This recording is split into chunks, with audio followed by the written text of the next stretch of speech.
Hey everyone, welcome to another video of the Nameless Things. So today we're taking a look at Superman Spider-Man issue 1. Finally, after 50 years since their first debut, Spider-Man and Superman have reunited together in the comics. Now this was announced last year in 2025 after the latest Marvel DC collaboration with Deadpool and Batman. They had announced that Spider-Man and Superman would be making a comeback again, and this is the first issue. And as you can see on this cover title, it shows DC first and Marvel here because this particular issue was printed by DC.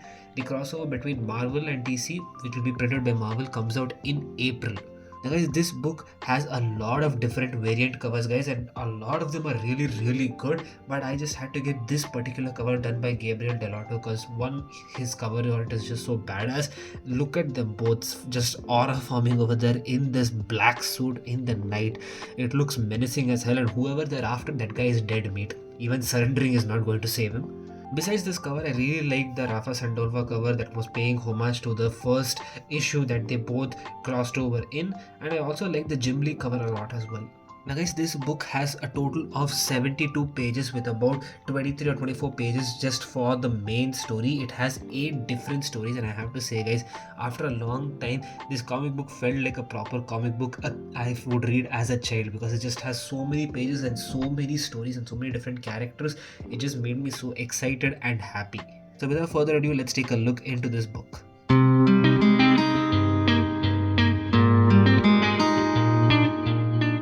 Before we get into the pages, I just wanted to take a look and show at how this cover is. It just looks like pure art. I know if there was a virgin art version that would go for a whole lot crazier amount, but this just looks so cool. I can't help gloss over this cover, man. He just outdid himself completely with this cover. So as you can see, the first story, which is Superman and Spider-Man 1, it's titled Truth, Justice and Great Responsibility. It's written by Mark Waid with the artwork done by George Jimenez. I'm sorry if I got the name wrong. And you have all the other artists who did the different variant covers all listed over here. And we knew who the villains are going to be in the first crossover. That it was going to be Superman and Spider-Man teaming up to stop Doctor Octopus and Brainiac. So apparently they steal some radioactive materials from Star Labs, which is where Peter and Clark meet each other, and apparently in this universe they already know each other's identities, and they both come in there as journalists to find out what was stolen and to stop Dr. Octopus and Brainiac. These are for some of the few pages that was revealed a while back, and we get this beautiful splash page of both Spider-Man and Superman swinging into action in the bright day. Doc Ock and Brainiac are trying to come up with the virus that corrupts everyone's mind, and Spider-Man and Superman are slowly figuring out as Superman himself feels weakened as he can sense that there is kryptonite in the air.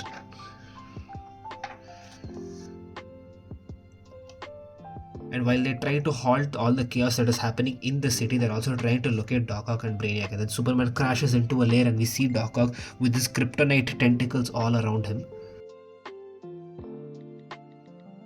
And on the other side, we see Spider-Man facing against Brainiac, which we obviously know since this is going to be a crossover, they're going to fight the opposite universe's villains. During the battle between Brainiac, Spider-Man gets crushed by a boulder here, forcing him to lift it off, as also Superman is struggling to stop a meteorite from falling down. And this is a great callback to ASM issue 33, where Spider-Man also had to lift a similarly huge amount of weight off his shoulders.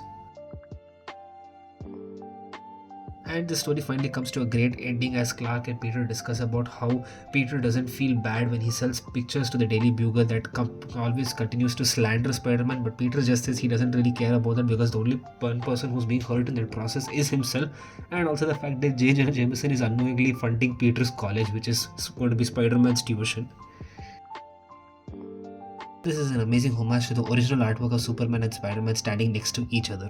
And we have the other 7 stories over here. We have one story by Tom King and Jim Lee's artwork featuring Lois Lane and Mary Jane. We have a story of Superboy, Prime and Amazing Spider-Man. One of Superboy and Spider-Man 2019, which is definitely going to be one of my favorites in the story outside of the main story. We've got one with Jimmy Olsen where he meets Carnage, Jonathan Kent and Ben Parker. There's a podcast that happens between Daily Planet and Daily Bugle that is basically between J. Jonah Jameson and Lois Lane. And the final story which was between Power Girl and the Punisher.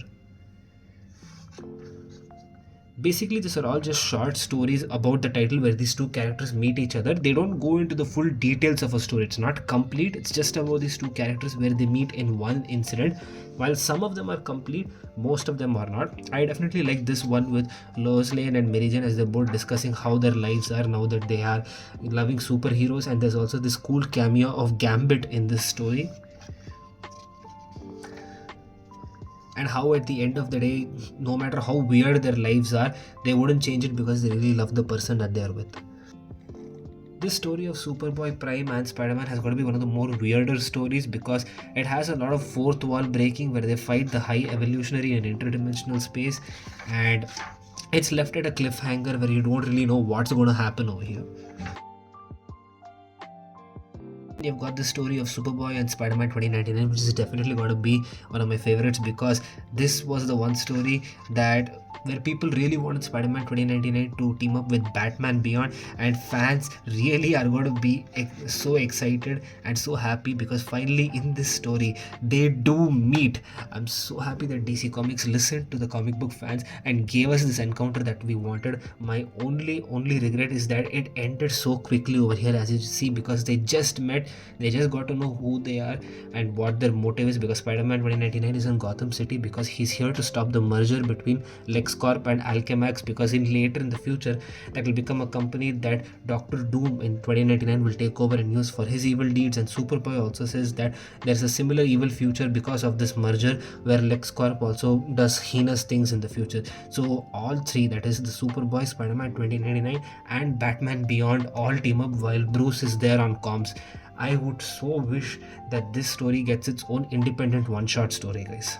You got this quick story of where Jimmy Olsen meets Carnage, and it's a pretty dark story where he just tries to get a picture of Spider-Man to prove that he's a criminal because that's what J. Jonah Jameson wants. But then when he enters an alley, he sees Carnage over there, and one of the last photos that he clicks is that of Carnage trying to kill him. And he tries to dial into Superman, but his watch wasn't working, so he just gets killed. Got this pretty nice story of Jonathan Kent and Ben Parker where Ben and Jonathan are in a flashback. They're narrating the stories about how they're pretty similar because they looked up to their role models, which is basically Ben Parker's uncle, and Jonathan Kent, for him it was his father who raised him. So how it was these people who acted as role models in their life that made them the man that they are. So basically a story when Uncle Ben and Pa Kent met way back in Smallville, and about how they helped each other at a bridge, and although they don't know that it was each other, just talking about how their uncle and their father were big role models in shaping who they are. And this is an amazing artwork being done by Rafa, and I don't know why when I look at the Spider-Man it makes me feel like this is Andrew Garfield's Spider-Man, but I really love this page. It looks so amazing. Here we have the podcast argument between J. Jonah Jameson and Lois Lane, with this J. Jonah Jameson just ranting on about how Spider-Man is not accountable because he wears a mask, but clearly everyone just knows that he's extremely jealous of Spider-Man. Well, Spider-Man is on top listening to the whole podcast, just enjoying every single minute of that argument. And last you have this story of Frank Castle and Power Girl, which I think has got to be one of the most weird and most random crossovers, because I didn't really like this story. Not that I hated it, but I didn't like it either. It just felt very odd that they meet in this kind of bar because she was there in a date, and then this guy shows up, it becomes a fight, and then they both walk out together, and I don't know what to make of it. So that was just a quick flip through this issue, guys. I definitely like this crossover comic book a lot. I mean, with 72 pages, there's a lot of so many different fun stories, and I definitely do think this DC title of Superman Spider-Man has a lot of better variant cover arts than the Marvel one does. But there's still some time we could get a lot more cover arts that are announced by various different artists, and I hope that there is one that is much better than the initial line that they have announced. And I also cannot wait to see what kind of story we are going to see in the Marvel issue that comes out next month in April. If you like this video, you can hit the thumbs up button and share this with your friends. You can subscribe to the channel to stay tuned for more such videos, and I will catch you guys next time.